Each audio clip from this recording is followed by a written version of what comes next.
ಶ್ರೀಗುರುಭ್ಯೋ ನಮಃ ಪರಮಗುರುಭ್ಯೋ ನಮಃ. ಶ್ರೀಮದಾನಂದತೀರ್ಥಭಗವತ್ಪಾದಾಚಾರ್ಯಗುರುಭ್ಯೋ ನಮಃ.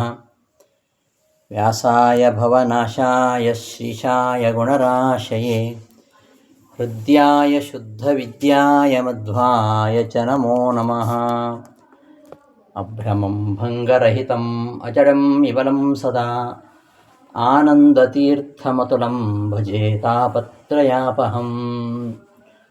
ಆಪಾದಮೌಳಿಪರ್ಯಂతం ಗುರುಣಾಂ ಆಕೃತಿಂ ಸ್ಮರೇತ್ ತೇನ ವಿಘ್ನಾಃ ಪ್ರಣಶ್ಯಂತಿ ಸಿದ್ಧ್ಯಂತಿ ಚ ಮನೋರಥಾಃ. ಶ್ರೀ ಗುರುಭ್ಯೋ ನಮಃ. ಆತ್ಮೀಯರೇ, ಕೃತಿವಿರುತಿ ವಾಹಿನಿಗೆ ಸುಸ್ವಾಗತ.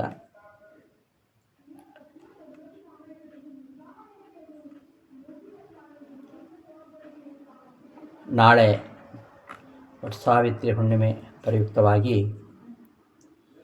ಈ ಒಂದು ಪುಟ್ಟ ವಿಚಾರವನ್ನು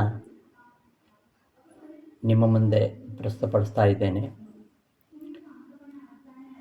ಸಾವಿತ್ರಿ ಉಪಾಖ್ಯಾನ ಮಹಾಭಾರತದ ವನಪರ್ವದಲ್ಲಿ ಬರತಕ್ಕಂತಹ ಪ್ರಸಂಗ.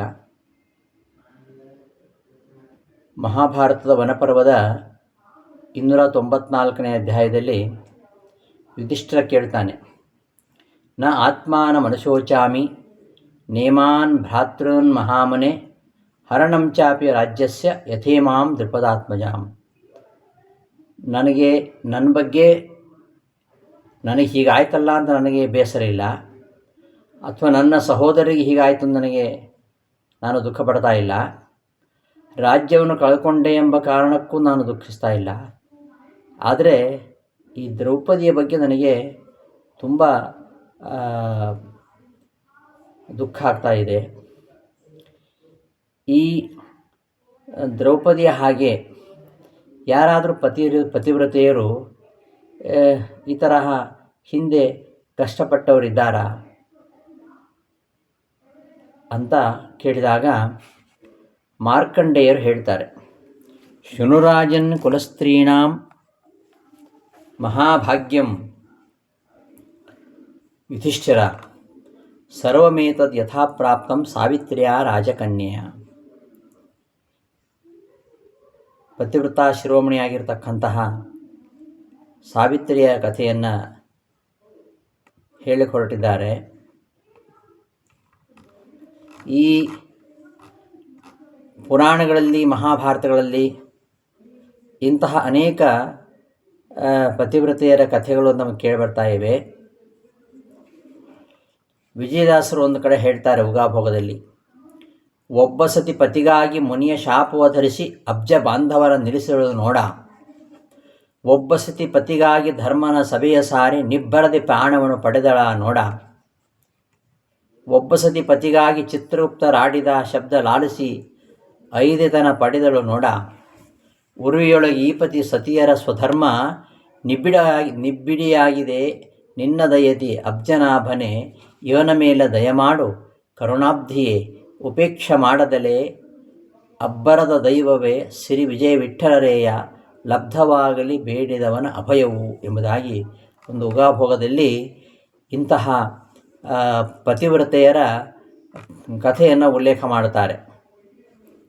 ಅಂತಹ ಪತಿವ್ರತಾ ಶಿರೋಮಣಿಗಳಲ್ಲಿ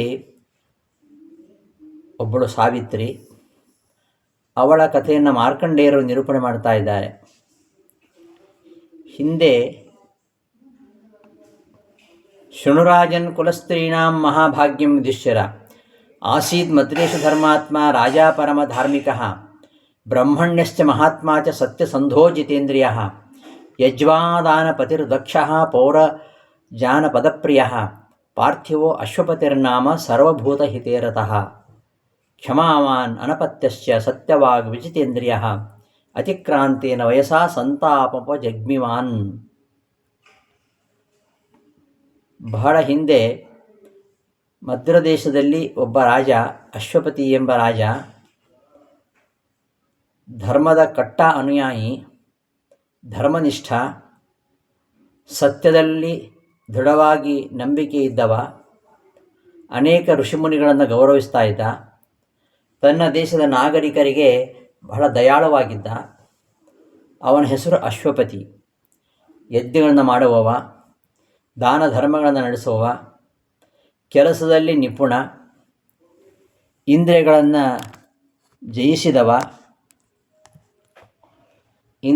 ಜಯಿಸಿದವ. ತನ್ನ ರಾಜ್ಯದ ಜನರು ಅವನನ್ನು ಪ್ರೀತಿಸ್ತಾ ಇದ್ದರು, ಅವನು ಅವರನ್ನು ಪ್ರೀತಿಸ್ತಾ ಇದ್ದ. ಹೀಗೆ ಅಶ್ವಪತಿಯ ಈ ಒಂದು ಏಕೈಕ ಕಾಳಜಿ ಯಾವಾಗಲೂ ಎಲ್ಲರ ಕಲ್ಯಾಣವಾಗಿತ್ತು. ಈ ನಿಟ್ಟಿನಲ್ಲಿ ಅವನು ಯಾವತ್ತೂ ತನ್ನ ಪ್ರಯತ್ನದಿಂದ ಹಿಂಜರಿಯಲಿಲ್ಲ, ನಿಷ್ಪಕ್ಷಪಾತನಾಗಿದ್ದ. ಇನ್ನು ವಯಸ್ಸಾಗಿತ್ತು. ವಯಸ್ಸಾದಂತೆ ಇವನಿಗೆ ಒಂದು ದುಃಖ ಏನಂದರೆ ಮಕ್ಕಳಿಲ್ಲ ಅಂತ. ಮಕ್ಕಳಿಲ್ಲ ಎಂಬ ಕಾರಣಕ್ಕೆ ದುಃಖ ಪಡ್ತಾ ಇದ್ದ. ಅತಿಕ್ರಾಂತೇನ ವಯಸ್ಸ ಸಂತಾಪಂ ಜಗ್ಮಿಮಾನ್ ಅಪತ್ಯೋತ್ಪಾದನಾರ್ಥಂಚ ತೀವ್ರಂ ನಿಯಮಮಾಸ್ಥಿತಃ. ಇವನಿಗೆ ಮಕ್ಕಳಿರಲಿಲ್ಲ. 18 ವರ್ಷಗಳ ಕಾಲ ಬಹಳ ಕಠಿಣವಾಗಿರತಕ್ಕಂತಹ ತಪಸ್ಸನ್ನು ಸಂತಾನಕ್ಕೋಸ್ಕರವಾಗಿ ಮಾಡ್ತಾನೆ. ಪ್ರತಿದಿನ ಸಾವಿತ್ರಿ ದೇವಿಗೆ ವಿಶೇಷವಾಗಿರತಕ್ಕಂತಹ ಪೂಜೆಯನ್ನು ಸಲ್ಲಿಸ್ತಾನೆ. ಕಟ್ಟುನಿಟ್ಟಾದ ಸಂಯಮದ ನಿಯಮಗಳನ್ನು ಪಾಲಿಸ್ತಾನೆ. ಎಲ್ಲ ಇಂದ್ರಿಯಗಳನ್ನು ಸಂಪೂರ್ಣ ನಿಯಂತ್ರಣ ಇಟ್ಕೊಂಡಿರ್ತಾನೆ. ಸ್ವಲ್ಪ ಮಾತ್ರ ಆಹಾರ ತೆಗೆದುಕೊಳ್ತಾನೆ. ಹೀಗೆ ಇವನ ಒಂದು ನಿರಂತರವಾದ 18 ವರ್ಷಗಳ ಕಾಲ ಈ ಕಠಿಣ ತಪಸ್ಸಿಗೆ ಮೆಚ್ಚಿ ಸಾವಿತ್ರಿ ಆಶೀರ್ವಾದ ಮಾಡ್ತಾಳೆ. ಆ ಸಾವಿತ್ರಿಯ ಆರಾಧನೆಯಿಂದ ಸಂತೋಷಗೊಂಡಿರ್ತಕ್ಕಂತಹ ಸಾವಿತ್ರಿ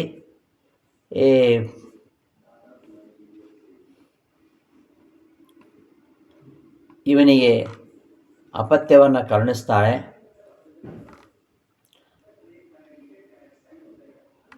ಅವಳ ಅನುಗ್ರಹದಿಂದ ಇವನಿಗೆ ಸಂತಾನ ಪ್ರಾಪ್ತಿಯಾಗತ್ತೆ.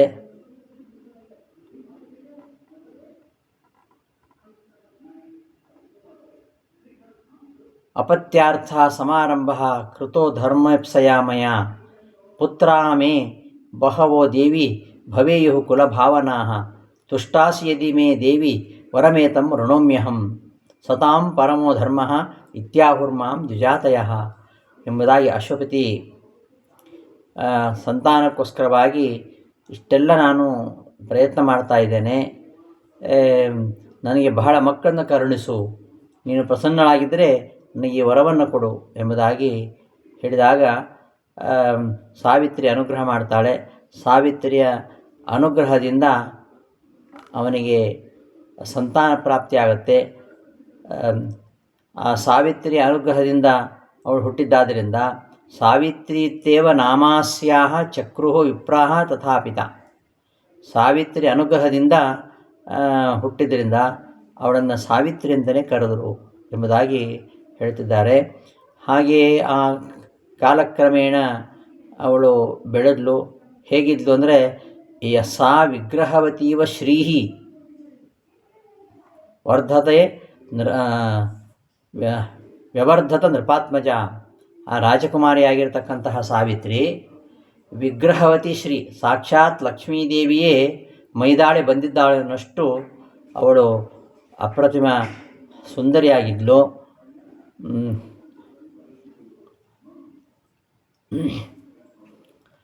ಚಿನ್ನದ ವಿಗ್ರಹ ಹಾಗೆ ಕಾಣಿಸ್ತಾ ಇದ್ಲು. ಎಲ್ಲರೂ ಅವಳನ್ನು ದೇವರೂಪಿಣಿ ಅಂತ ಭಾವಿಸ್ಬಿಟ್ಟಿದ್ರು.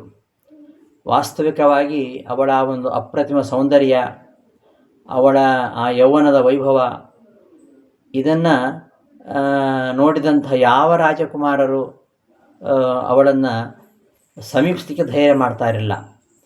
ಅಂತಹ ತೇಜಸ್ಸು ಇತ್ತು, ಅಂತಹ ಅಪ್ರತಿಮ ಸೌಂದರ್ಯ ಇತ್ತು. ಮಗಳು ಈಗ ಪೂರ್ಣ ಯೌವನಕ್ಕೆ ಬೆಳೆದು ಬಂದಿದ್ದಾಳೆ, ಇನ್ನೂ ಅವಿವಾಹಿತಳಾಗಿದ್ದಾಳೆ ಅಂತ ಅಶ್ವಪತಿ ದುಃಖಿತನಾದ.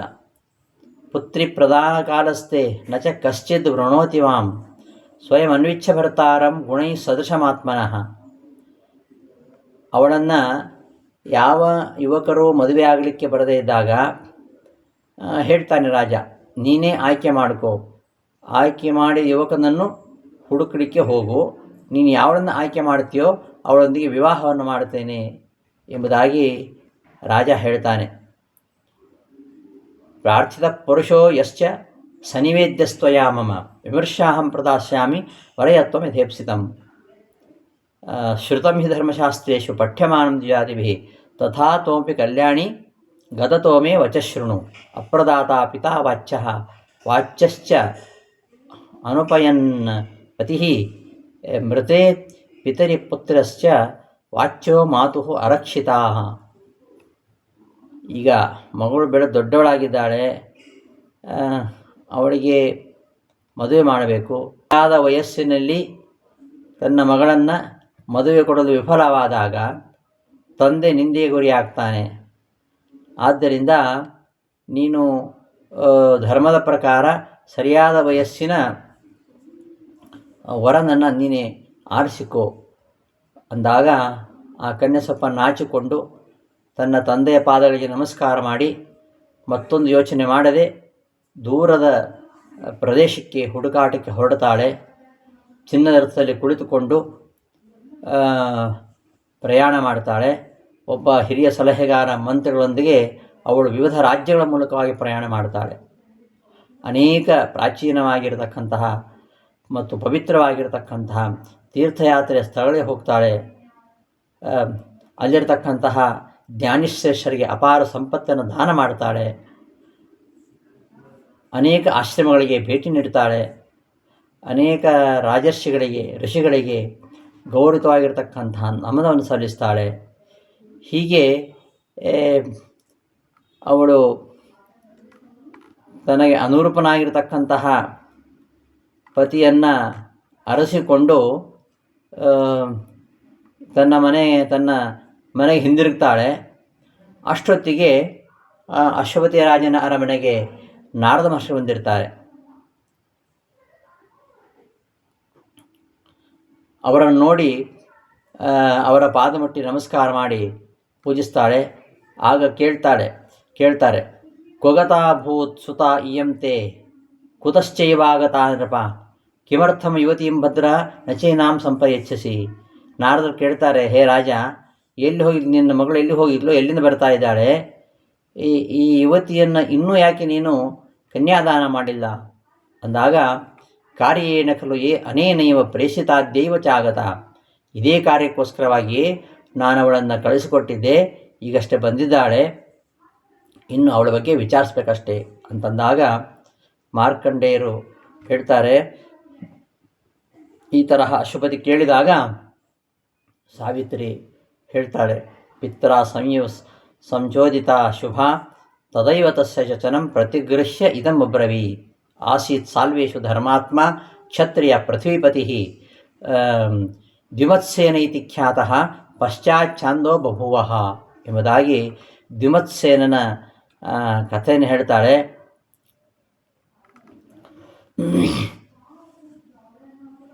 ಸಾಲ್ವ ದೇಶಕ್ಕೆ ಹೋಗಿದ್ದೆ ಅಂತ ಹೇಳ್ತಾಳೆ. ಒಂದು ಕಾಲದಲ್ಲಿ ಆ ಸಾಲ್ವ ದೇಶವನ್ನು ದ್ವಿಮತ್ಸೇನ ಆಳ್ತಾ ಇದ್ದ. ಅವನು ಆ ಕಾಲದಲ್ಲಿ ಬಲಿಷ್ಠ ಹಾಗೂ ಸೋಲಿಲ್ಲದ ಆಡಳಿತಗಾರನಾಗಿದ್ದ ಮತ್ತು ದೇಶವನ್ನು ಆಳುವ ನಡವಳಿಕೆಯಲ್ಲಿ ಯಾವಾಗಲೂ ನೀತಿವಂತನಾಗಿದ್ದ. ಆಮೇಲೆ ಅವ ಕುರುಡನಾದ. ಆಗ ಹಿಂದಿನ ಶತ್ರು ನೆರೆ ರಾಜ ಅವನ ಈ ದುಷ್ಟಗಳ ಸ್ಥಿತಿಯನ್ನು ಬಳಸಿಕೊಂಡು ಅವನ ರಾಜ್ಯವನ್ನು ಆಕ್ರಮಣ ಮಾಡ್ತಾನೆ. ಹಾಗಾಗಿ ದ್ವಿಮತ್ಸೇನ ಸೋಲ್ಬೇಕಾಗತ್ತೆ. ಅವ ತನ್ನ ಹೆಂಡತಿ ಚಿಕ್ಕ ಮಗುವಿನೊಂದಿಗೆ ಕಾಡಿಗೆ ಹೋಗ್ತಾನೆ. ಅಲ್ಲಿ ಅವನ ಕಠಿಣ ಪ್ರತಿಜ್ಞೆಗಳನ್ನು ಪಾಲಿಸುವ ಮೂಲಕ ತನ್ನನ್ನು ತಪಸ್ವಿನಲ್ಲಿ ತೊಡಗಿಸ್ಕೊಳ್ತಾನೆ. ಅವನಿಗೆ ಸತ್ಯವಾನ್ ಎಂಬ ಮಗು. ಆ ಮಗು ಋಷಿಮುನಿಗಳ ಆಶ್ರಮದಲ್ಲಿ ಆ ಋಷಿಗಳ ಮಾರ್ಗದರ್ಶನದಲ್ಲಿ ಬೆಳೆದು ಅವರಿಂದ ಪವಿತ್ರವಾಗಿರತಕ್ಕಂತಹ ಜ್ಞಾನವನ್ನು ಗಳಿಸಿದೆ. ಸಾವಿತ್ರಿ ತಾನು ತನ್ನ ಜೀವನದ ಸಂಗಾತಿಯಾಗಿ ಆರಿಸಿಕೊಂಡದ್ದನ್ನು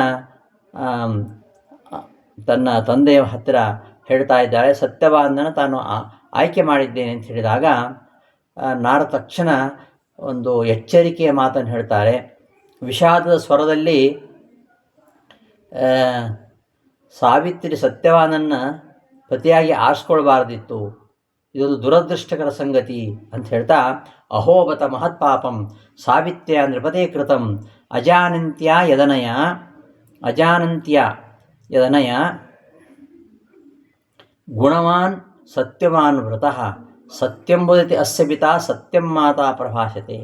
ಅಯ್ಯೋ ರಾಜ, ಈ ಸಾವಿತ್ರಿಯು ಶಾಪಗ್ರಸ್ತವಾದ್ದನ್ನು ಮಾಡಿದ್ದಾಳೆ. ಒಂದು ದೊಡ್ಡ ದುರಂತದ ಮುನ್ಸೂಚನೆ ಆಗ್ತಾ ಇದೆ.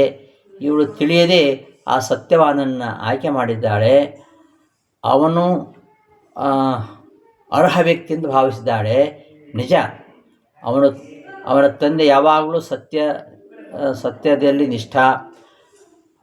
ಅವನ ತಾಯಿಯು ಕೂಡ ಉದಾತ್ತವಾಗಿರತಕ್ಕಂತಹ ಗುಣ ಹೊಂದಿದವಳು. ಅಂತಹ ಪೋಷಕರಿಂದ ಜನಿಸಿದಂತಹ ಆ ಮಗು ಸತ್ಯವಾನ್, ಹೌದು ಸತ್ಯವಾದಿ. ಸತ್ಯವಾನದ ಹೆಸರು ಸತ್ಯವಾದಿ. ತುಂಬ ಒಳ್ಳೆಯ ಹುಡುಗ, ಸೂರ್ಯನಂತೆ ಪ್ರಕಾಶಮಾನಾಗಿರ್ತಕ್ಕಂಥವನು, ಬೃಹಸ್ಪತಿಯಂತೆ ತೀಕ್ಷ್ಣ ಬುದ್ಧಿಶಕ್ತಿಯನ್ನು ಹೊಂದಿದವ, ಸಂಕೃತಿಯ ಮಗ ರಂತಿದೇವನಂತೆ ಉದಾರಿ, ಯಯಾತಿಯಂತೆ ಅತ್ಯಂತ ಉದಾರಿಯಾಗಿರ್ತಕ್ಕಂಥವನು, ಮತ್ತು ಶಿಬಿಯ ರೀತಿಯಲ್ಲಿ ಹಿರಿಯರಿಗೆ ವಿದ್ವಾಂಸರಿಗೆ ಗೌರವವನ್ನು ತೋರ್ತಕ್ಕಂಥವನು, ಸತ್ಯವನ್ನೇ ಹೇಳ್ತಕ್ಕಂಥವನು, ಮತ್ತು ಚಂದ್ರನ ಹಾಗೆ ಸುಂದರನಾಗಿದ್ದಾನೆ. ಜನರು ಆಗಾಗ ಅವನನ್ನು ಅಶ್ವಿನಿ ಕುಮಾರಲ್ಲಿ ಒಬ್ಬ ಇವನು ಅಂತ ಆಶ್ಚರ್ಯಪಡ್ತಾ ಇದ್ದರಂತೆ.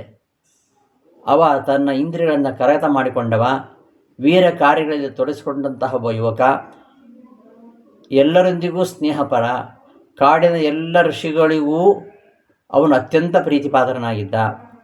ಋಷಿಗಳು ಕೂಡ ಅವನಿಗೆ ಪ್ರೀತಿಪಾತ್ರರಾಗಿದ್ದರು. ಅವನ ಅತ್ಯುತ್ತಮ ಗುಣಗಳಿಗಾಗಿ ಯಾವಾಗಲೂ ಹೆಚ್ಚಿನ ಪ್ರಶಂಸೆಯನ್ನು ಮಾಡ್ತಾಯಿದ್ದರು. ಆದರೆ ಆ ಸತ್ಯವಂತನಿಗೆ ಏನಾದರೂ ಒಂದು ದೋಷವಿದೆಯಾ ಅಂತ ತಿಳ್ಕೊಳ್ಳಲು ಅಶ್ವಪತಿ ಒತ್ತಾಯ ಮಾಡ್ತಾನೆ. ಏನಾದರೂ ದೋಷ ಇದೆಯಾ ಅಂತ ಕೇಳ್ತಾನೆ. ಗುಣೈರುಪೇತಂ ಸರ್ವೈಸ್ತಂ ಭಗವನ್ ಪ್ರಬ್ರವೀಷಿಮೆ ದೋಷಾನಪಿ ಅಸ್ಸಮೇ ಬ್ರೂಹಿ ಯದಿ ಸಂತಿಹ ಕೇಚನ. ಏನಾದರೂ ಅವನಲ್ಲಿ ದೋಷಗಳಿದ್ದರೆ ಅದನ್ನು ಕೂಡ ಹೇಳಿ ಅಂದಾಗ ಅವರು ಹೇಳ್ತಾರೆ, ಒಂದೇ ಒಂದು ದೋಷ ಇದೆ. ಆ ದೋಷ ಏನಂದರೆ, 1 ವರ್ಷದ ನಂತರ ಆ ಒಂದು ದಿನ ಆ ಸತ್ಯವಾನ್ ಸಾಯ್ತಾನೆ. ಸಾವಿತ್ರಿ ಈ ವಿಚಾರವನ್ನು ತಿಳ್ಕೊಳ್ಳದೆ ಒಂದೇ ಕಾರಣಕ್ಕಾಗಿ ಆ ಸತ್ಯವಂತನನ್ನು ತನ್ನ ಜೀವನದ ಸಂಗಾತಿಯನ್ನಾಗಿ ಆಯ್ಕೆ ಮಾಡಿಕೊಳ್ತಾ ಇದ್ದಾಳೆ. ಈ ಆಯ್ಕೆ ಸರಿಯಿಲ್ಲ. ಆಗ ಅಶ್ವಪತಿ ಹೇಳ್ತಾನೆ, ನೋಡಮ್ಮ, ಈ ವಿಚಾರ ಬಿಟ್ಬಿಡು. ಈ ಗಂಡನಿಗಾಗಿ ನೀನು ಇನ್ನೊಬ್ಬ ವ್ಯಕ್ತಿಯನ್ನು ಹುಡುಕು. ಈ ಸತ್ಯವಾನನಿಗೆ ಅಲ್ಪಾಯುಷ್ಯ ಇದೆ. ಅವನ ಸದ್ಗುಣಗಳನ್ನು ಮತ್ತು ಎಲ್ಲ ಇತರ ಉದಾತ್ತ ಅಸಾಧಾರಣ ಗುಣಗಳನ್ನು ನೀನು ನೋಡಿದ್ದೀಯ. ಆದರೆ ಎಲ್ಲ ಗುಣಗಳನ್ನು ಈ ಒಂದು ದೋಷ ನಾಶ ಮಾಡಿಬಿಡತ್ತೆ ಅಂದಾಗ ಸಾವಿತ್ರಿ ಹೇಳ್ತಾಳೆ, ನಾನು ದೃಢವಾಗಿ ನಿಶ್ಚಯ ಮಾಡಿದ್ದೇನೆ. ನನ್ನ ಆಯ್ಕೆ ಅದು ಅಚಲ. ನಾನು ಯಾವತ್ತೂ ನನ್ನ ನಿರ್ಧಾರಕ್ಕೆ ಅಂಟಿಕೊಂಡವಳು. ಸಕೃದಂಶೋ ನಿಪತತಿ ಸಕೃತ್ ಕನ್ಯಾ ಪ್ರದೀಯತೆ. ಕನ್ಯಾದಾನ ಒಂದೇ ಸಲ ಮಾಡೋದು. ಒಮ್ಮೆ ಮಾತ್ರ ಮದುವೆಯಲ್ಲಿ ತನ್ನ ಮಗಳನ್ನು ತಂದೆ ನೀಡಬಹುದು, ಅದನ್ನು ಮತ್ತೆ ಮತ್ತೆ ಮಾಡಲಿಕ್ಕೆ ಆಗಲ್ಲ. ಒಮ್ಮೆ ಮಾತ್ರ ದಾನ ಮಾಡುವವ ಮತ್ತೊಮ್ಮೆ ದಾನ ಮಾಡುವುದಿಲ್ಲ. ಅದನ್ನೇ ಸತ್ಯವಾನವನು ದೀರ್ಘಾಯುಷ್ಯ ಹೊಂದಿದ್ದಾನೋ ಅಲ್ಪಾಯುಷ್ಯ ಹೊಂದಿದ್ದಾನೋ, ಅವನಿಗೆ ಸದ್ಗುಣಗಳು ಇವೆಯೋ ಅಥವಾ ಅವುಗಳಿಲ್ಲದೇ ಇದ್ದಾನೋ, ಅದು ಸಾವಿತ್ರಿಗೆ ಮುಖ್ಯವಾಗಲಿಲ್ಲ. ಅವಳು ಒಮ್ಮೆ ಮಾತ್ರ ತನ್ನ ಆಯ್ಕೆಯನ್ನು ಮಾಡ್ತಾಳೆ, 2ನೇ ಬಾರಿ ಅಲ್ಲ. ಆದ್ದರಿಂದ ನನ್ನ ನಿರ್ಧಾರದಲ್ಲಿ ವ್ಯತ್ಯಾಸ ಇಲ್ಲ. ಮೊದಲ ಗ್ರಹಿಕೆಯಿಂದ ಒಂದು ನಿರ್ದಿಷ್ಟ ತೀರ್ಮಾನಕ್ಕೆ ಬಂದಿದ್ದೇನೆ. ಆದ್ದರಿಂದ ನನ್ನ ನಿರ್ಧಾರದಲ್ಲಿ ಬದಲಾವಣೆ ಇಲ್ಲ ಅಂತ ನಿಖರವಾಗಿ ಹೇಳ್ತಾಳೆ. ಆಗ ನಾರದರು ಅವಳ ಒಂದು ದೃಢವಾದ ಸೂಕ್ಷ್ಮವಾದ ವಿವೇಚನೆಯನ್ನು ಕಂಡು ಅವಳು ಧರ್ಮದ ಹಾದಿಯಲ್ಲಿ ದೃಢನಿಶ್ಚೆಯಿಂದ ನಡೀತಾ ಇದ್ದಾಳೆ ಎಂಬುದನ್ನು ಗುರುತಿಸ್ತಾರೆ. ಅದರಿಂದ ಯಾರೂ ಅವಳನ್ನು ಕಸಿಕೊಳ್ಳಿಕ್ಕೆ ಸಾಧ್ಯ ಇಲ್ಲ. ಸತ್ಯವಾನನ ಗುಣಗಳನ್ನು ಬೇರೆ ಎಲ್ಲಿಯೂ ನೋಡಲಿಕ್ಕೆ ಸಾಧ್ಯ ಇಲ್ಲ. ಆದ್ದರಿಂದ ಅವರಿಬ್ಬರ ಮದುವೆಯನ್ನು ಮಾಡು ಎಂಬುದಾಗಿ ಆಶೀರ್ವಾದ ಮಾಡಿ ಹೋಗ್ತಾರೆ. ಸಾವಿತ್ರಿ ವಿವಾಹ ಯಾವ ದುಷ್ಪರಿಣಾಮಗಳಿಲ್ಲದೆ ಅಡೆತಡೆ ಇಲ್ಲದೆ ಮುಂದುವರಿಯಲಿ ಅಂತ ಹೇಳಿ ಅವರು ಹೊರಟು ಹೋಗ್ತಾರೆ. ಮುಂದೆ ಅಶ್ವಪತಿ ವಿವಾಹದ ವಿವರಗಳನ್ನು ನೋಡಿಕೊಳ್ಳಿಕ್ಕೆ ಪ್ರಾರಂಭ ಮಾಡ್ತಾನೆ. ಅವ ಬುದ್ಧಿವಂತ. ಇಷ್ಟಾಗಿ ಅವನ ಬಳಿಯಲ್ಲಿ ಅನೇಕ ಬುದ್ಧಿವಂತರಾಗಿರತಕ್ಕಂಥ ಅನುಭವಿ ಬ್ರಾಹ್ಮಣರಿದ್ದಾರೆ. ಅವರನ್ನು ಪುರೋಹಿತರನ್ನು ಋತ್ವಿಜರನ್ನು ಕರೀತಾನೆ. ಕರೆದುಬಿಟ್ಟು ಒಂದು ಒಳ್ಳೆಯ ದಿವಸ ನಾವು ಮೇಧ್ಯಾರಣ್ಯಕ್ಕೆ ಹೋಗಿ ಬರೋಣ ಎಂಬ ವಿಚಾರವನ್ನು ಹೇಳ್ತಾನೆ. ಒಂದು ಶುಭ ದಿನ, ಒಂದು ಒಳ್ಳೆಯ ಸಮಯ ಆರಿಸಿಕೊಂಡು ಅವನ ಮಗಳು ಮತ್ತು ಋಷಿಗಳು ಇವರನ್ನು ಕರೆದುಕೊಂಡು ದ್ಯುಮತ್ಸೇನ ವಾಸ ಮಾಡಿಕೊಂಡಿದ್ದಂತಹ ಅರಣ್ಯಕ್ಕೆ, ಆಶ್ರಮಕ್ಕೆ ಪ್ರಯಾಣ ಮಾಡ್ತಾನೆ. ಅಲ್ಲಿಗೆ ಹೋದ ನಂತರ ಮದುವೆ ಪ್ರಸ್ತಾಪವನ್ನು ಸಂಪ್ರದಾಯದಂತೆ ಮಾಡಿ ಆ ದ್ಯುಮತ್ಸೇನನಿಗೆ ಹೇಳ್ತಾನೆ. ತನ್ನ ಮಗ ಸತ್ಯವಾನನಿಗೆ ವಧುವಾಗಿ ಸಾವಿತ್ರಿಯನ್ನು ಸ್ವೀಕರಿಸಬೇಕು ಅಂತ ವಿನಂತಿಸ್ತಾನೆ. ದ್ಯುಮತ್ಸೇನ ಆರಂಭದಲ್ಲಿ ಹಿಂಜರಿತಾನೆ. ಯಾಕೆಂದರೆ ಅವನೀಗ ರಾಜ ಅಲ್ಲ, ರಾಜತ್ವವನ್ನು ಕಳೆದುಕೊಂಡಂತಹ, ರಾಜ್ಯವನ್ನು ಕಳೆದುಕೊಂಡು ಅರಣ್ಯಕ್ಕೆ ಓಡಿಸಲ್ಪಟ್ಟಂತಹ ಒಬ್ಬ ನಿರ್ಗತಿಕ. ಆ ರೀತಿಯ ಒಂದು ಜೀವನವನ್ನು ನಡೆಸ್ತಾ ಇದ್ದೇನೆ.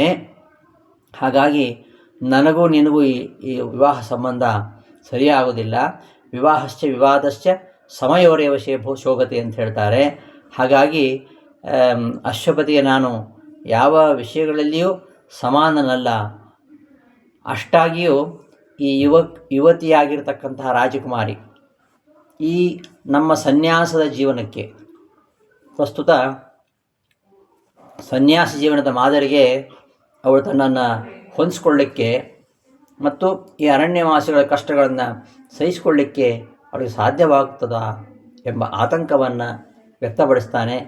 ಆದರೆ ಅಶ್ವಪತಿ ಅವನ ಭಯವನ್ನು ಶಮನಗೊಳಿಸಿ ಎಲ್ಲ ಸಂದರ್ಭಗಳ ಬಗ್ಗೆ ಸಂಪೂರ್ಣ ಜ್ಞಾನವಿದೆ, ನಂಗೆ ಗೊತ್ತಿದೆ, ಆದರೂ ಈ ಪ್ರಸ್ತಾಪವನ್ನು ಮಾಡಿದ್ದೇನೆ ಅಂತ ಭರವಸೆಯನ್ನು ನೀಡ್ತಾನೆ.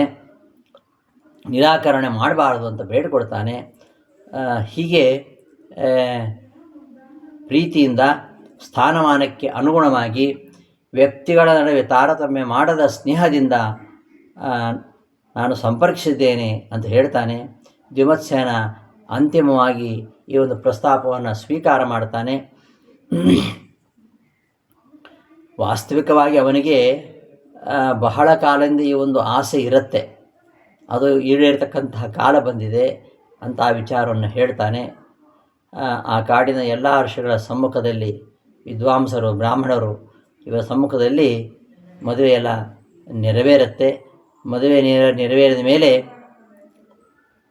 ಸಾವಿತ್ರಿ ತನಗೆ ಅನುರೂಪನಾಗಿರತಕ್ಕಂತಹ ಸುಂದರ ಪತಿಯನ್ನು ಕಂಡು ಸಂತೋಷಪಡ್ತಾಳೆ. ಹಾಗೆಯೇ ಸತ್ಯವಾನನು ಕೂಡ ತನಗೆ ತನ್ನ ಗುಣಗಳನ್ನು ಹೊಂದಿರುವ, ತನಗೆ ಅನುರೂಪರಾಗಿರತಕ್ಕಂತಹ ಹೆಂಡತಿ ಸಿಕ್ಕಿದ್ದಾಳೆ ಅಂತ ಅವನು ಕೂಡ ಸಂತೋಷ ಪಡ್ತಾನೆ. ಸತ್ಯವಾನಪಿ ತಾಂಭಾರ್ಯಾಂ ಲಬ್ಧ್ವಾ ಸರ್ವಗುಣಾನ್ವಿತಾಂ ಮುಮದೇ ಸಾಚ ತಮ್ಮ ಲಬ್ಧ್ವಾ ಭರ್ತಾರಂ ಮನಸೇಪ್ಸಿತಂ ಅಂತ ಮದುವೆ ಆಯಿತು. ಮದುವೆ ಆದ ಕೂಡಲೇ ಮದುವೆಯ ಕಡೆಯವರು, ಕನ್ಯೆಯ ಕಥೆಯ ಕಡೆಯವರು ಅಂದರೆ ಅಶ್ವಪತಿ ರಾಜ ಸಾವಿತ್ರಿಯನ್ನು ಬಿಟ್ಟು ತನ್ನ ದೇಶಕ್ಕೆ ಹೊರಟು ಬಿಡ್ತಾನೆ. ಆಗ ಸಾವಿತ್ರಿ ತನ್ನ ಪತಿಯಾಗಿರ್ತಕ್ಕಂಥ ಸತ್ಯವಾನ್ ಹಾಗೂ ತನ್ನ ಮಾವಂದಿರೊಂದಿಗೆ ಅತ್ತೆ ಮಾವಂದಿರೊಂದಿಗೆ ಆಶ್ರಮದಲ್ಲಿ ವಾಸಕ್ಕೆ ಆರಂಭ ಮಾಡ್ತಾರೆ. ತನ್ನ ಈ ಹಿಂದಿನ ಜೀವನವನ್ನು ಬಿಟ್ಟು, ಅಂದರೆ ಅವಳು ರಾಜಕುಮಾರಿಯಾಗಿದ್ದಾಗ ಎಷ್ಟೆಲ್ಲ ಒಡವೆಗಳನ್ನು ಹಾಕ್ಕೊಳ್ತಾ ಇದ್ದು ಆ ಎಲ್ಲ ಆಭರಣಗಳನ್ನು ತೆಗೆದಿಡ್ತಾಳೆ. ಶ್ರೀಮಂತ ಬಟ್ಟೆಗಳನ್ನು ತ್ಯಜಿಸಿ ಆ ನಾರುಡೆಯನ್ನು ಉಟ್ಕೊಳ್ತಾಳೆ. ಕೆಂಪು ಬಣ್ಣದ ವಸ್ತ್ರಗಳನ್ನು ಧರಿಸ್ತಾಳೆ. ಆ ಅರಣ್ಯವಾಸಿ ತಪಸ್ವಿಗಳ ಸರಳ ಹಾಗೂ ಪವಿತ್ರ ಜೀವನವನ್ನು ಸಾವಿತ್ರಿ ಸ್ವೀಕಾರ ಮಾಡ್ತಾಳೆ.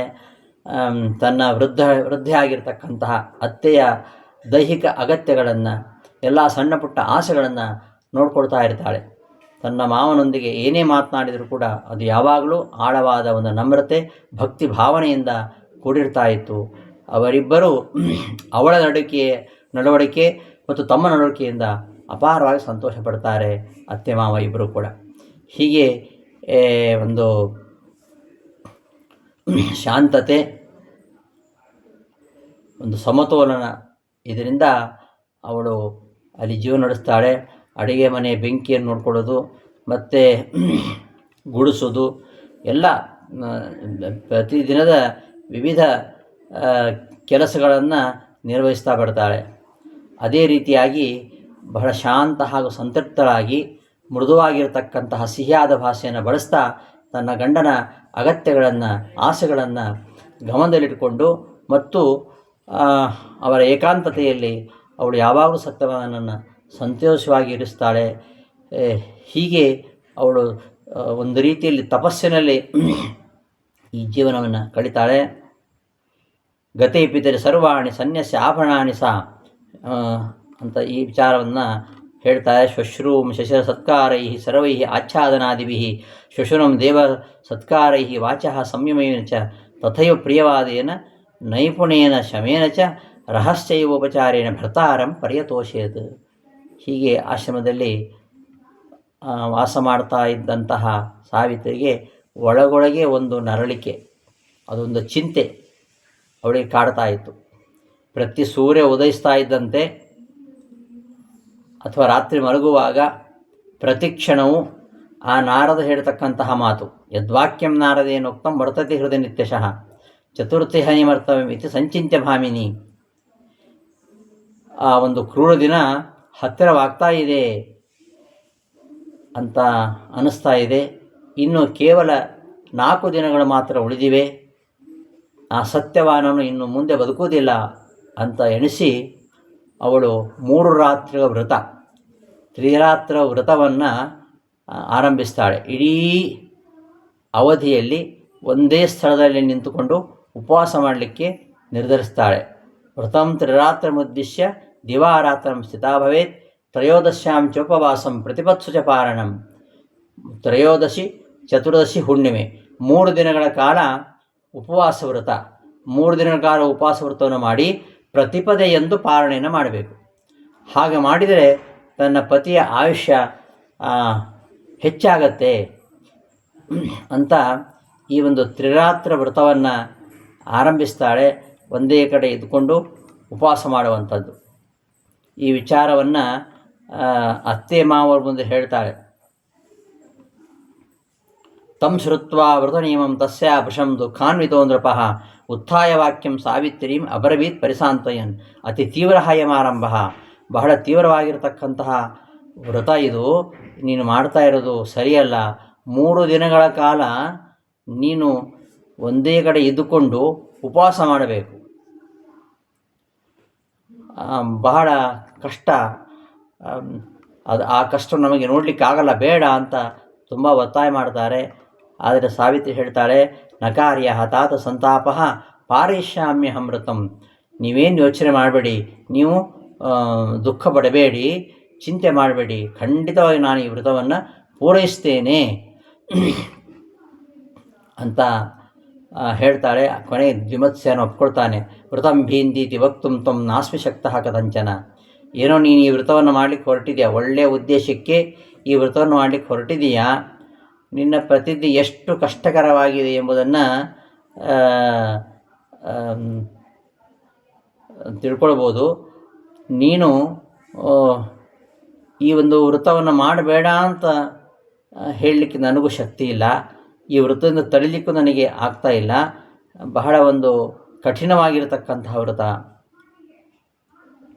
ಆದ್ದರಿಂದ ಈ ಒಂದು ವೃತ್ತದಿಂದ ದೂರವಿರಲಿಕ್ಕೆ ಅವಳಿಗೆ ಸಲಹೆ ನೀಡ್ತಾನೆ. ಆದರೂ ಕೂಡ ಸಾವಿತ್ರಿಯ ಒಂದು ಬೇಡಿಕೆ, ಅವಳ ಪ್ರಾರ್ಥನೆ, ಅದಕ್ಕೆ ಅನುಗುಣವಾಗಿ ಕೊನೆಗೆ ಒಪ್ಪಿಗೆ ಕೊಡ್ತಾರೆ. ಹೀಗೆ ದ್ಯುಮತ್ಸೇನ ಅಂತಿಮವಾಗಿ ಅವಳ ಆಸೆಯನ್ನು ಒಪ್ಪಿಕೊಂಡ. ಅವಳ ಕಾರ್ಯದಲ್ಲಿ ಅವಳನ್ನು ಆಶೀರ್ವದಿಸಿದ.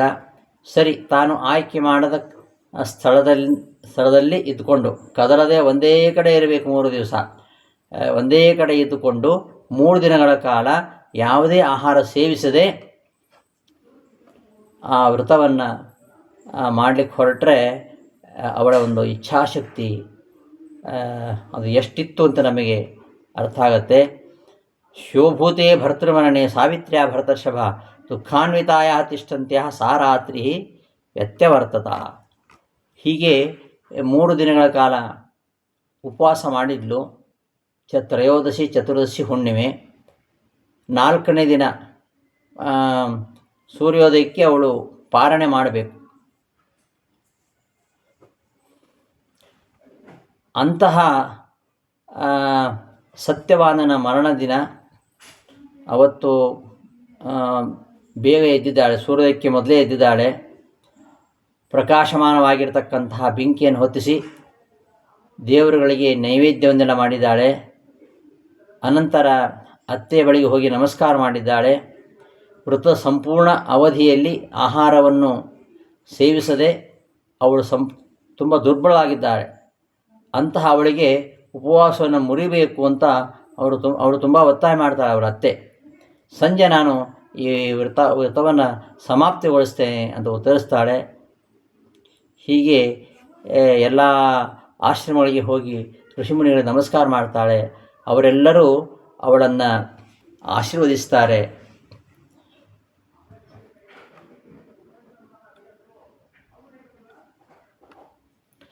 ಅಷ್ಟಾಗಿ ತನ್ನ ಕುಟೀರಕ್ಕೆ ಹಿಂದಿರುಗಿದಾಗ ಸತ್ಯವಾನ ತನ್ನ ಭುಜದ ಮೇಲೆ ಕೊಡಲಿಯನ್ನಿಟ್ಟುಕೊಂಡು ಕಾಡಿಗೆ ಹೊರಟಿರ್ತಾನೆ. ಅದನ್ನು ನೋಡ್ತಾಳೆ.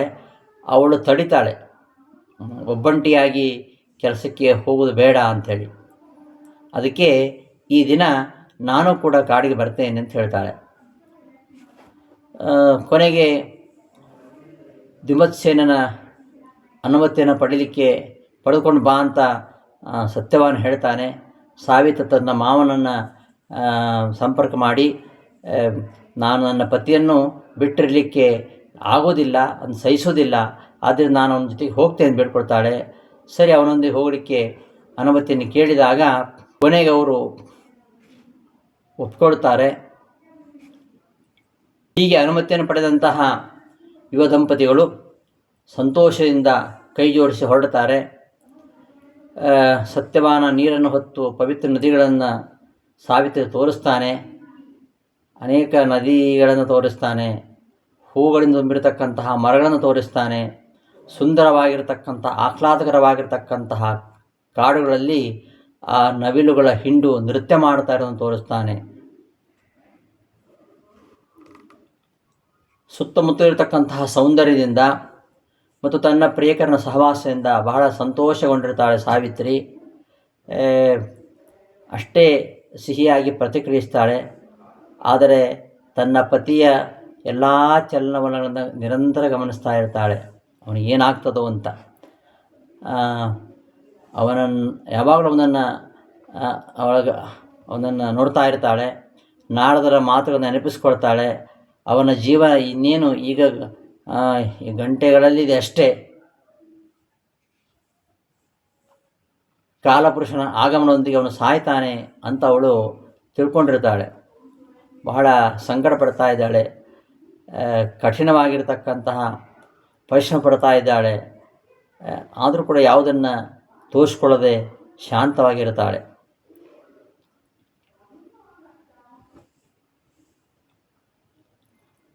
ಹೀಗೆ ಸತ್ಯವಾನ ಸಾವಿತ್ರಿ ಒಂದು ಬುಟ್ಟಿಯಲ್ಲಿ ಹಣ್ಣುಗಳನ್ನು ಸಂಗ್ರಹಿಸ್ತಾರೆ. ಅನಂತರ ಕಟ್ಟಿಗೆಯನ್ನು ಕತ್ತರಿಸಲಿಕ್ಕೆ ಪ್ರಾರಂಭ ಮಾಡ್ತಾನೆ. ದಿನದ ಕೆಲಸವನ್ನು ಬೇಗನೆ ಪೂರ್ಣಗೊಳಿಸಬೇಕು, ಉಳಿದ ಸಮಯವನ್ನು ತನ್ನ ಪ್ರಿಯತಮೆಯೊಂದಿಗೆ ಕಳೆಯಬೇಕು ಅಂತ ಸತ್ಯವಾನ ಬಯಸ್ತಾನೆ. ಆದರೆ ಇದ್ದಕ್ಕಿದ್ದಂತೆ ಆ ಅತಿಯಾದ ಕೆಲಸದಿಂದ ಅವನಿಗೆ ದಣಿವಾಗತ್ತೆ, ತೀವ್ರವಾಗಿ ಬೆವರಲಿಕ್ಕೆ ಆರಂಭಿಸ್ತಾನೆ, ತೀವ್ರವಾದ ತಲೆನೋವು ಉಂಟಾಗ್ತಾ ಇದೆ, ಕೈಕಾಲು ನೋವಿನಿಂದ ಕೂಡಿದ್ದಾವೆ, ಹೃದಯದಲ್ಲಿ ಏನೋ ಒಂಥರ ತೀವ್ರವಾದ ಸುಡುವಂತಹ ಸಂವೇದನೆ. ಸಾವಿತ್ರಿ ತಕ್ಷಣ ಹತ್ತಿರ ಹೋಗ್ತಾಳೆ, ಮರದ ಕೆಳಗೆ ನೆಲದ ಮೇಲೆ ಕುಳಿತು ಅವನ ತಲೆಯನ್ನು ತನ್ನ ಮಡಿಲಲ್ಲಿ ಇಟ್ಕೊಳ್ತಾಳೆ. ಹಂತ ಪ್ರಾಪ್ತಃ ಸಕಾಲೋಯಂ ಇತಿ ಚಿಂತಾಪರ ಸತಿ. ಆ ಮುಂದೆ ತಿಳಿಸಲಾಗತಕ್ಕಂಥ ಕ್ಷಣ ಬಂತು. ಕಾಲಪುರುಷ ಶೀಘ್ರದಲ್ಲಿ ಕಾಣಿಸ್ಕೊಳ್ತಾ ಇದ್ದಾನೆ. ಸಾವಿತ್ರಿ ಆ ಪ್ರಕಾಶಮಾನ ಆಗಿರ್ತಕ್ಕಂತಹ ವ್ಯಕ್ತಿ ನಿಂತಿದ್ದು ನೋಡ್ತಾಳೆ. ಅವನು ಕೆಂಪು ಉಡುಪಿನಲ್ಲಿ ಪ್ರಕಾಶಮಾನನಾಗಿದ್ದಾನೆ, ಸುಂದರನಾಗಿದ್ದಾನೆ. ಅವನ ತಲೆ ಮೇಲೆ ಅದ್ಭುತವಾಗಿರ್ತಕ್ಕಂತಹ ಕಿರೀಟ ಇದೆ. ಸೂರ್ಯದೇವ ಅಲ್ಲಿಗೆ ಬಂದ ಅಂತ ಅನಿಸ್ತಾ ಇದೆ. ಅವನ ದೇಹ ಕಪ್ಪು ಬಣ್ಣದ್ದು, ಆದರೆ ಹೊಳಿತಾ ಇತ್ತು. ಅವನ ಕೆಂಪು ಕಣ್ಣುಗಳನ್ನು ಹೊಂದಿದ್ದ ಮತ್ತು ಸತ್ಯವಾನನ ಸ್ಥಿರವಾಗಿ ನೋಡ್ತಾ ಇದ್ದ. ಅವನ ಕೈಯಲ್ಲಿ ಒಂದು ಕುಣಿಕೆ ಇತ್ತು, ಅದು ನಿಜಕ್ಕೂ ಭಯಾನಕತೆಯನ್ನು ಉಂಟು ಮಾಡತಕ್ಕಂಥದ್ದು. ಅವನನ್ನು ನೋಡಿದಾಗ ಸಾವಿತ್ರಿ ತನ್ನ ಗಂಡನ ತಲೆಯನ್ನು ನೆಲದ ಮೇಲೆ ಇರಿಸಿ ಮಡಿಸಿದ ಕೈಗಳಿಂದ ಎದ್ದು ನಿಂತ್ಕೊಳ್ತಾಳೆ. ಅವಳ ಹೃದಯ ನಡಗ್ತಾ ಇದೆ. ಆದರೆ ಅವನು ಯಾರು ಮತ್ತು ಅವನು ಏಕೆ ಬಂದಿದ್ದಾನೆ ಅಂತ ಕೇಳ್ತಾಳೆ. ಅವನು ಮನುಷ್ಯನಂತೆ ಕಾಣಿಸ್ತಾ ಇಲ್ಲ, ಅವನು ಯಾವುದೋ ದೇವರಾಗಿರಬೇಕು ಅಂತ ಅವಳು ಅನ್ಕೋತಾಳೆ. ಆ ವ್ಯಕ್ತಿ ತನ್ನನ್ನು ಯಮ ಅಂತ ಪರಿಚಯಿಸ್ಕೊಳ್ತಾನೆ. ಅವಳು ಹೇಳ್ತಾಳೆ, ನಾನು ತುಂಬ ಧರ್ಮನಿಷ್ಠೆ, ನನ್ನ ಪತಿಯು ಧರ್ಮನಿಷ್ಠ, ನಾನು ಪರಿಶುದ್ಧ ಮಹಿಳೆ, ಕಠಿಣ ತಪಸ್ಸುಗಳನ್ನು ಮಾಡ್ತಕ್ಕಂಥವಳು. ಆದ್ದರಿಂದ ನಿಮ್ಮ ಜೊತೆ ಮಾತನಾಡಬಹುದಾ ಅಂತ ದೃಢಪಡಿಸ್ಕೊಳ್ತಾಳೆ.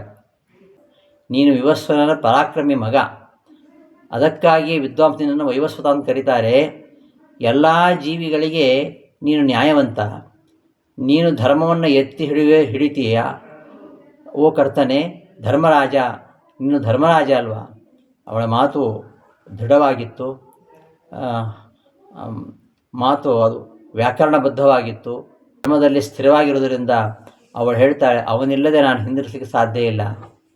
ಗುರುವಿನ ಮೇಲೆ ಭಕ್ತಿ, ಹಿರಿಯರಲ್ಲಿ ಭಕ್ತಿ, ಗಂಡ ಮೇಲೆ ಪ್ರೀತಿ, ಪವಿತ್ರ ವ್ರತಗಳ ಆಚರಣೆ ಮತ್ತು ಯಮನ ಕೃಪೆ ಇದಿದ್ದರೆ ಮಹಿಳೆಯಿಂದ ಸಾಧ್ಯವಾಗದೇ ಇರುವಂಥದ್ದು ಯಾವುದೂ ಇಲ್ಲ ಎಂಬ ಮಾತನ್ನು ಮಹಾಭಾರತ ಹೇಳುತ್ತೆ. ತಪಸ್ವಿ ಆಗಿದ್ದರೆ, ಗುರುವಿನ ಮೇಲೆ ಭಕ್ತಿ ಇದ್ದರೆ, ಗಂಡನ ಮೇಲೆ ಪ್ರೀತಿ ಇದ್ದರೆ, ಪವಿತ್ರ ವ್ರತಗಳ ಆಚರಣೆ ಇದ್ದರೆ, ಯಮನ ಕೃಪೆ ಇದ್ದರೆ ಮಹಿಳೆ ಏನು ಬೇಕಾದ್ರೂ ಸಾಧಿಸ್ಬೋದು. ಅವಳು ಸಾಧಿಸಲು ಸಾಧ್ಯವಾಗದ ಯಾವುದೂ ಇಲ್ಲ ಅಂತ ಅವನಿಗೆ ಹೇಳ್ತಾಳೆ. ಎಲ್ಲ ಪವಿತ್ರ ಜನರು ಸದ್ಗುಣಶೀಲ ನಡವಳಿಕೆಯಲ್ಲಿ ಇದ್ದರೆ ಅವರು ಉಳಿತಾರೆ, ಅವರಿಗೆ ಯಾವತ್ತೂ ದುಃಖ ಇಲ್ಲ ಅಥವಾ ಅವರು ಎಂದಿಗೂ ತೊಂದರೆಗೊಳಗಾಗೋದಿಲ್ಲ ಅಂತ ಪ್ರತಿಪಾದನೆ ಮಾಡ್ತಾಳೆ. ಧರ್ಮನಿಷ್ಠರಾಗಿರ್ತಕ್ಕಂತಹ ಜನರೊಂದಿಗೆ ನಾವು ಸಹವಾಸ ಯಾವಾಗಲೂ ಪ್ರತಿಫಲದಾಯಕವಾಗಿರುವಂಥದ್ದು. ಆದ್ದರಿಂದ ಒಬ್ಬರು ಅವರಿಗೆ ಯಾವಾಗಲೂ ಹತ್ತಿರವಾಗಿರಬೇಕು. ಸಂತರು, ಋಷಿಗಳ ಸಹವಾಸದಲ್ಲಿ ಯಾವ ಭಯವೂ ಇರುವುದಿಲ್ಲ. ಅದಕ್ಕೋಸ್ಕರವಾಗಿ ಒಬ್ಬ ಮನುಷ್ಯ ತನ್ನನ್ನು ತಾನು ಹೆಚ್ಚು ಪವಿತ್ರ ಆಗಿರ್ತಕ್ಕಂತಹ ವ್ಯಕ್ತಿ ನಂಬ್ತಾನೆ ಮತ್ತು ಅವರಿಗೆ ತನ್ನ ಪ್ರೀತಿಯನ್ನು ಹೆಚ್ಚು ನೀಡುತ್ತಾನೆ. ಸಂತೋಷಿ ಸತ್ಯೇನ ನಯಂತಿ ಸೂರ್ಯಂ ಸಂತೋ ಭೂಮಿಂ ತಪಸಾಧಾಯಂತಿ ಸಂತೋಗತಿರ್ಭೂತ ಭವ್ಯಸ್ಯ ರಾಜನ್ ಸತಾಂ ಮಧ್ಯೆ ನಾಮ ಸೀದಂತಿ ಸಂತಹ. ಧರ್ಮಾಚರಣಶೀಲರಾಗಿದ್ದರೆ, ಧರ್ಮಾಚರಣೆಯಲ್ಲಿ ನಡವಳಿಕೆಯಲ್ಲಿ ಶ್ರೇಷ್ಠರಾಗಿದ್ದರೆ ಅವರು ಪರಸ್ಪರ ಸಹಾಯ ಮಾಡ್ತಾರೆ, ಇತರರಿಗೆ ಯಾವತ್ತೂ ಹಾನಿ ಮಾಡೋದಿಲ್ಲ. ಆದ್ದರಿಂದ ಅಂಥವರು, ಅಂತಹ ಸಂತಹ ಗತಿ ಭೂತ ಭವ್ಯಸ್ಯ, ಅಂತಹ ಸಜ್ಜನರು ಇಡೀ ಪ್ರಪಂಚಕ್ಕೆ ರಕ್ಷಣೆ ಮಾಡ್ತಕ್ಕಂಥವ್ರು ಆಗಿರ್ತಾರೆ. ಇಷ್ಟೆಲ್ಲ ಮಾತಾಡಿದಾಗ ಯಮನಿಗೆ ಖುಷಿಯಾಗತ್ತೆ. ಯುಕ್ತಯ ವರಂ ವೃಣೀಶ್ವ ಇಹ ವಿನಾಶ ಜೀವಿತಂ ದದಾನಿ ತೇ ಸರ್ವಂ ಅನಿಂದಿತೇ ವರಂ. ನನಗೆ ನಿನ್ನ ಮಾತಿನಿಂದ ತುಂಬ ಸಂತೋಷವಾಗಿದೆ. ನೀನು ಹಿಂತಿರುಗು, ಮನೆಗೆ ಹೋಗು, ನಿನಗೆ ವರವನ್ನು ಕೊಡ್ತೇನೆ ಅಂತ. ಇವನ ಜೀವಿತಂ ವಿನ, ಈ ಸತ್ಯವಾನನ ಜೀವನವನ್ನು ಹೊರತುಪಡಿಸಿ ಬೇರೆ ಯಾವ ಬೇಕಾದ್ರೂ ವರ ಕೇಳು, ನಾನು ಕೊಡ್ತೀನಿ ಅಂದಾಗ ಸಾವಿತ್ರಿ ಕೇಳ್ತಾಳೆ, ಚ್ಯುತಃ ಸ್ವರಾಜ್ಯಾದ್ ವನವಾಸಂ ಆಶ್ರಿತೋ ವಿನಷ್ಟ ಚಕ್ಷು ಶಶುರೋ ಮಮ ಶ್ರಮೆ ಸಲಬ್ಧ ಚಕ್ಷು ಬಲವಾನ್ ಭವೇಂದ್ರಪ ನೃಪಃ ತವ ಪ್ರಸಾದ ಜ್ವಲನಾರ್ಕ ಸನ್ನಿಭ ಎಂಬುದಾಗಿ ತನ್ನ ಮಾವನಿಗೆ ಕಣ್ಣು ತನ್ನ ಮಾವನಿಗೆ ಮತ್ತೆ ರಾಜ್ಯ ದೊರೆಯಬೇಕು, ಆ ಒಂದು ವರವನ್ನು ಕೇಳ್ತಾಳೆ. ಮೊದಲ ವರದಿಂದ ಅವಳು ಇದನ್ನು ಕೇಳ್ತಾಳೆ. ತನ್ನ ಮಾವ, ಕುರುಡ ಮಾವ, ಅವನಿಗೆ ಕಣ್ಣು ಬರಬೇಕು, ಕಳೆದು ಹೋಗಿರತಕ್ಕಂತಹ ರಾಜ್ಯ ಮತ್ತೆ ದೊರಿಬೇಕು. ಇದನ್ನು ಎರಡನೇ ವರವಾಗಿ ಪಡಿತಾಳೆ. ಮೂರನೇ ವರದಲ್ಲಿ ಅವಳು ತನ್ನ ತಂದೆಗೆ ಅಶ್ವಪತಿಗೆ 100 ಗಂಡು ಮಕ್ಕಳನ್ನು ಕೊಡಬೇಕು, ತನಗೆ ನಿಜವಾದ ಮತ್ತು ವೀರರಾಗಿರ್ತಕ್ಕಂತಹ ಸಹೋದರನ್ನು ಕೊಡಬೇಕು ಅಂತ ಕೇಳ್ತಾಳೆ. 4ನೇ ವರದಿಂದ ತನಗಾಗಿ 100 ಗಂಡು ಮಕ್ಕಳನ್ನು ಕೇಳ್ತಾಳೆ. ಈ ವರ 3 ವರಕ್ಕಿಂತ ಭಿನ್ನ. ಮೊದಲ 3 ವರವನ್ನು ಕೊಡ್ಬೋದು. ದ್ವಿಮತ್ಸ್ಯನಿಗೆ ದೃಷ್ಟಿ ಕೊಡಬಹುದು, ದ್ವಿಮತ್ಸ್ಯನಿಗೆ ಕಳೆದುಕೊಂಡಂತಹ ರಾಜ್ಯವನ್ನು ಮರಳಿ ದೊರೆಯೋ ಹಾಗೆ ಮಾಡಬಹುದು. 3ನೇ ವರವಾಗಿರ್ತಕ್ಕಂತಹ ಅಶ್ವಪತಿಗೆ 100 ಗಂಡು ಮಕ್ಕಳನ್ನು ಕೊಡುವಂಥದ್ದು, ಆ ವರವನ್ನು ಈಡೇರಿಸಬಹುದು. 4ನೇದು ಅದು ತನಗಾಗಿ 100 ಗಂಡು ಮಕ್ಕಳನ್ನು, ಈ ವರ ಈಡೇರುವುದಿಲ್ಲ. ಸರಿಯಾದ ವಿವಾಹವಿಲ್ಲದೆ ಅದು ಈಡೇರುವುದಿಲ್ಲ. ಈಗ ಸತ್ಯವಾನನಿಗೆ ಆಯುಷ್ಯ ಇಲ್ಲ, ಅವ ಇಲ್ಲ ಅಂತಾದರೆ ಇವಳಿಗೆ ಮಕ್ಕಳು ಪಟ್ಟಿದೆ ಹೇಗೆ? ಆದ್ದರಿಂದ ಸತ್ಯವಾನನ ಜೀವನಕ್ಕಾಗಿ ತನ್ನ ಈ ವಿನಂತಿಯನ್ನು ಅವಳು ಮತ್ತೆ ಮತ್ತೆ ಮಾಡ್ತಾಳೆ. ಅವನಿಲ್ಲದೆ ಇದ್ದರೆ ಅವಳು ತಾನು ಸತ್ತಂತೆ ಅಂತ ಹೇಳ್ತಾಳೆ. ಯಾವುದೇ ಸುಖದಿಂದ ನಾನು ದೂರ ಇರಬೇಕಾಗತ್ತೆ ಅಂತ ಹೇಳ್ತಾಳೆ. ಸತ್ಯವಾನ ಅವಳೊಂದಿಗೆ ಇಲ್ಲದೇ ಇದ್ದರೆ ಈ ಉಳಿದ ವರಗಳೆಲ್ಲ ಕೊಟ್ಟದ್ದು ವ್ಯರ್ಥ ಅಂತೆಲ್ಲ ಹೇಳ್ತಾಳೆ. ವರಾತಿ ಸರ್ಗ ಶತಪುತ್ರತಾ ಮಮ ತ್ವಯೈವ ದತ್ತೋ ಹ್ರಿಯತೆ ಚ ಮೇ ಬದಿ. ನನಗೆ 100 ಮಕ್ಕಳಾಗಲಿ ಅಂತ ನೀನು ವರ ಕೊಡ್ತೀಯಾ, ಆದರೆ ನನ್ನ ಗಂಡನನ್ನೇ ಸೆಳೆದುಕೊಂಡು ಹೋಗ್ತಾ ಇದ್ದೀಯಾ. ವರಮರಣೆ ಜೀವಿತಂ ಸತ್ಯವಾನ. ಆದ್ದರಿಂದ ನೀನು ಕೊಟ್ಟಂತಹ 3ನೇ ಈ ಕೊನೆಯ ವರ ಅದು ಈಡೇರಬೇಕು ಅಂತಾದರೆ ಸತ್ಯವಾನ ಬದುಕಲೇಬೇಕು. 100 ಪುತ್ರ ವರವನ್ನು ಕೊಟ್ಟಿದ್ದೀಯಾ, ಮತ್ತು ನನ್ನ ಗಂಡನನ್ನೇ ಕರ್ಕೊಂಡು ಹೋಗ್ತಾ ಇದ್ದೀಯಾ. ಹಾಗಾಗಿ ಮತ್ತೆ ಸತ್ಯವಂತನಿಗೆ ನೀನು ಜೀವದಾನ ಮಾಡಲೇಬೇಕು. ಇಲ್ಲದೆ ಹೋದರೆ ನೀನು ಮಾತಿನಂತೆ ನಡೆದಾಗ ಆಗೋದಿಲ್ಲ. ನೀನು ವರ ಕೊಟ್ಟಿದ್ದೀಯಾ, ಈಗ 100 ಪುತ್ರರ ವರವನ್ನು ಕೊಟ್ಟಿದ್ದೀಯಾ. ಈ ರೀತಿ ಸಾವಿತ್ರಿ ಮಾತಾಡಿದಾಗ ಸಾವಿತ್ರಿಯ ಧರ್ಮದ ಮಾತುಗಳನ್ನು ತುಂಬ ಸಂತೋಷಗೊಂಡಂತಹ ಯಮ ಹಾಗೆ ಆಗಲಿ ಅಂತಾನೆ. ಅವನ ಆ ಸತ್ಯವಂತನ ಅವನಿಗೆ ಹಾಕ್ಲಿಕ್ಕಿರ್ತಕ್ಕಂತಹ ಕುಣಿಕೆಯನ್ನು ಬಿಡಿಸ್ತಾನೆ. ಸತ್ಯವಂತ ಈಗ ಆರೋಗ್ಯವಾಗಿದ್ದಾನೆ, ಅವಳೊಂದಿಗೆ ಭೂಮಿಗೆ ಹಿಂದಿರುಗಲಿಕ್ಕೆ ಅರ್ಹನಾಗಿದ್ದಾನೆ. ಪವಿತ್ರ ಯಜ್ಞಗಳನ್ನು ಮಾಡಲು 400 ವರ್ಷಗಳ ಆಯುಷ್ಯವನ್ನು ದಯಪಾಲಿಸಿದ್ದಾನೆ ಯಮ. ಅನಂತರ ಯಮ ಸಾವಿತ್ರಿಯನ್ನು ಆಶೀರ್ವದಿಸಿ ಸತ್ಯವಾನ ಆತ್ಮದೊಂದಿಗೆ ಅವಳನ್ನು ಹಿಂದಿರುಗಿಸಿ ತನ್ನ ನಿವಾಸಕ್ಕೆ ಮರಳಿಸ್ತಾನೆ. ಹೀಗೆ ಯಮ ಸಾವಿತ್ರಿಯ ನಿರ್ಗಮನ ನಂತರ ತನ್ನ ಗಂಡನನ್ನು ಮರಳಿ ಪಡೆದು ಅವನ ಆ ಮೃತದೇಹವು ಮಲಗಿದ್ದ ಸ್ಥಳಕ್ಕೆ ಬರ್ತಾಳೆ. ತನ್ನ ಗಂಡ ನೆಲ ಮೇಲೆ ಇರೋದನ್ನು ನೋಡಿ ಅವಳ ಹತ್ತಿರ ಹೋಗಿ ಅಲ್ಲಿ ಕುಳಿತು ಅವನ ತಲೆಯನ್ನು ಮತ್ತೆ ತನ್ನ ಮಡಿದಲ್ಲಿ ತೆಗೆದುಕೊಳ್ತಾಳೆ. ಅಷ್ಟೊತ್ತಿ ಸತ್ಯವಾನನಿಗೆ ಪ್ರಜ್ಞೆ ಬರ್ತದೆ. ಸಾವಿತ್ರಿನ ಪ್ರೀತಿಯಿಂದ ನೋಡುತ್ತಾ ದೀರ್ಘ ವಿದೇಶ ಪ್ರಯಾಣ ಮಾಡಿ ಬಂದವನ ಹಾಗೆ ಅವಳೊಂದಿಗೆ ಮಾತಾಡಲಿಕ್ಕೆ ಶುರು ಮಾಡ್ತಾನೆ. ಅವನು ಸ್ವಲ್ಪ ನಿದ್ರೆಯಿಂದ ಎಚ್ಚರಗೊಳ್ಳುತ್ತಿರುವಂತೆ ಭಾವಿಸ್ತಾನೆ. ಆದರೆ ಅವನನ್ನು ಯಾವುದೊಂದು ಭಯಾನಕ ಅಜ್ಞಾತ ಲೋಕಕ್ಕೆ ಎಳೆದೊಯ್ದಂತಹ ಆ ಕತ್ತಲೆಯಾದ ಒಂದು ಭಯಾನಕ ಆಕೃತಿಯ ಮಸುಕಾದ ನೆನಪು ಅವನಲ್ಲಿತ್ತು. ಹಾಗಾಗಿ ಸಾವಿತ್ರಿಯ ಬಗ್ಗೆ ವಿಚಾರಿಸ್ತಾನೆ. ಅವಳು ಅಲ್ಲಿಗೆ ಬಂದಿರುವಂತಹ ಯಮದೇವ ಬಂದಿದ್ದ ಅಂತ ಹೇಳ್ತಾಳೆ. ಆದರೆ ಈಗ ಎಲ್ಲವೂ ಮುಗಿದಿದೆ. ಅವ ಆ ಸ್ಥಳದಿಂದ ಹೊರಟು ಹೋಗಿದ್ದಾನೆ ಅಂತೆಲ್ಲ ಅವಳು ಹೇಳ್ತಾಳೆ. ಸತ್ಯವಾನ್ ಇಡೀ ಪ್ರಸಂಗದ ಬಗ್ಗೆ ಇನ್ನಷ್ಟು ತಿಳ್ಕೊಳ್ಬೇಕು ಅಂತ ಬಯಸ್ತಾನೆ. ಆದರೆ ಸಾವಿತ್ರಿ ಅದನ್ನು ಮರುದಿನ ಹೇಳ್ತೇನೆ ಅಂತ ಹೇಳಿ ಅದನ್ನು ಮುಂದಕ್ಕೆ ಹಾಕ್ತಾಳೆ. ಅಂತೂ ಕಾಡಿನಲ್ಲಿ ದಟ್ಟವಾದ ಕತ್ತಲೆ ಆವರಿಸ್ತಾ ಇದೆ. ಸತ್ಯವಾನ್ ಸುತ್ತಲೂ ನೋಡಿದ ಮತ್ತು ಅವನ ಆಶ್ರಮಕ್ಕೆ ಹಿಂದಿರುಗಿಲ್ಲ ಅಂತ ಅವನಿಗೆ ಗೊತ್ತಾಯಿತು.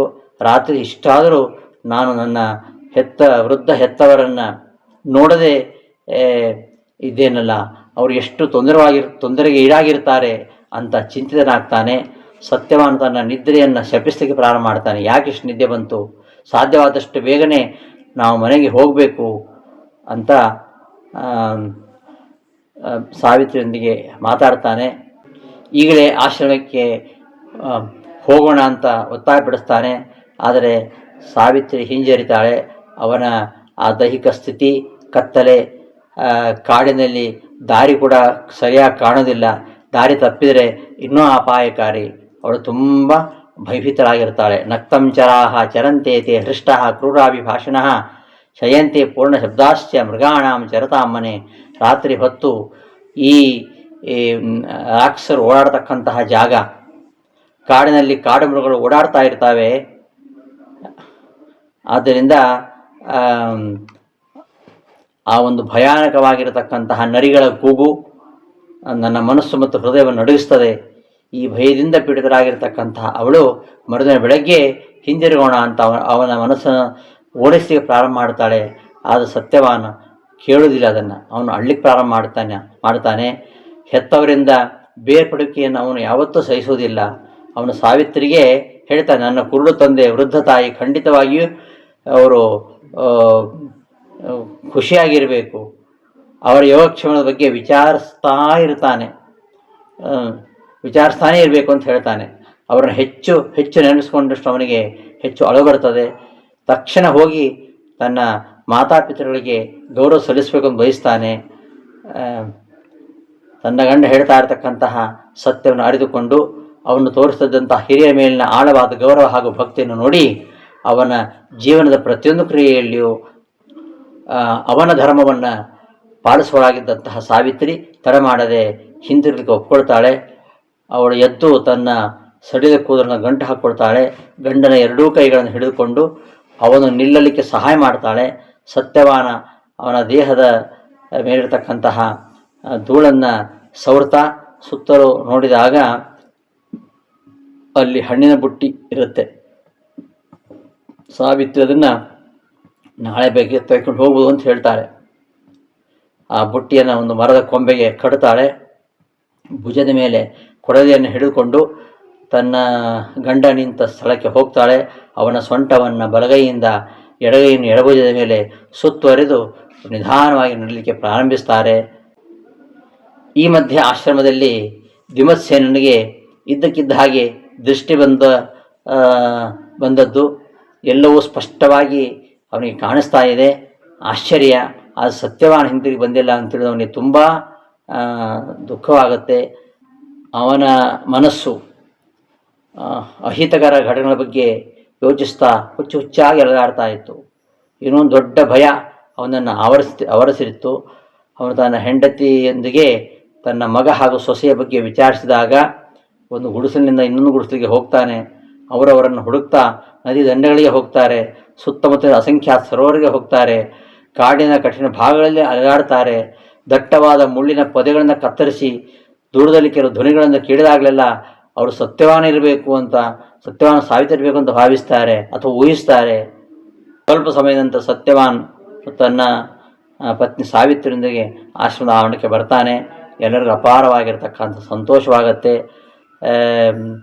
ತಂದೆಯ ಮಗನ ಒಂದು ಸಮಾಗಮ, ಕುರುಡರಾಜನಿಗೆ ದೃಷ್ಟಿ ಬಂದದ್ದು, ಸಾವಿತ್ರಿಯಲ್ಲಿ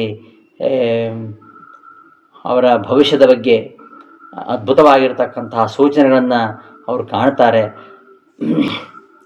ಬೆಂಕಿ ಹೊತ್ತಿಸಿ ಅದು ಸುತ್ತಲೂ ಕುಳಿತುಕೊಂಡು ಸತ್ಯವಾನ ಮೇಲೆ ಪ್ರಶ್ನೆಗಳ ಸುರಿಮಳೆ ಹಾಕ್ತಾರೆ.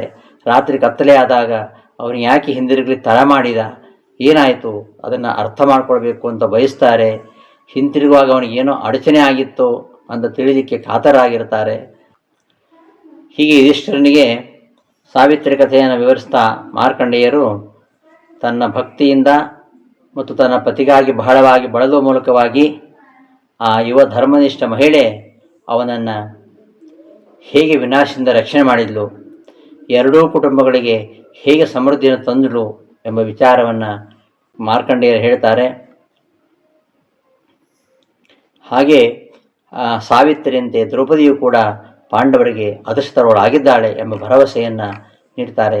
ಹೀಗೆ ಯುಧಿಷ್ಠಿರನಿಗೆ ಹೇಳ್ತಕ್ಕಂತಹ ಸಾವಿತ್ರಿಯ ಉಪಾಖ್ಯಾನ ಇದು